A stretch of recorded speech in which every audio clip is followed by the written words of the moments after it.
రాహుల్ గాంధీ గురించి మాట్లాడుతూ ఉన్నామనంటే మనం ఎంత టైంపాస్ కాకుండా ఉండమయ్యా.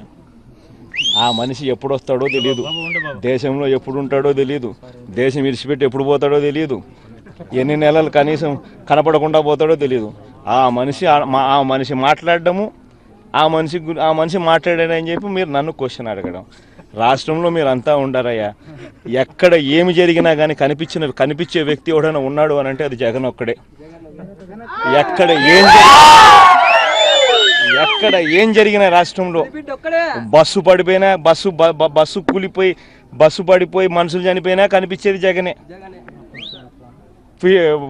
చేపలు పట్టే మత్స్యకారులు కనపడకుండా పోయినా కనిపించేది జగనే. హుదూద్ తుఫాను వచ్చిన 11 రోజులు అక్కడే ఉండేది జగనే. ఎక్కడ రాష్ట్రంలో ఏం జరిగినా కనిపించేది, పలికేది జగనే. ఇవాళకి 24 రోజులు అయినట్టుంది ఓదార్పు యాత్ర. చనిపోయిన ప్రతి కుటుంబం వాళ్ళ ఇంటి దగ్గరికి పోతున్నాం.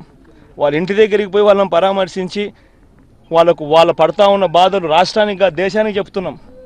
కనీసం అప్పుడన్నా చంద్రబాబు నాయుడు లాంటి మనసు కరుగుతుందేమో అని చెప్పి, ఆత్మహత్యలు జరగలేదు అని అంటా ఉన్న మాట పోయి ఆత్మహత్యలు జరిగాయని చెప్పి ఆ కుటుంబాన్ని ఆదుకుంటుందేమో అని చెప్పి హైలైట్ చేస్తూ ఉన్నాం.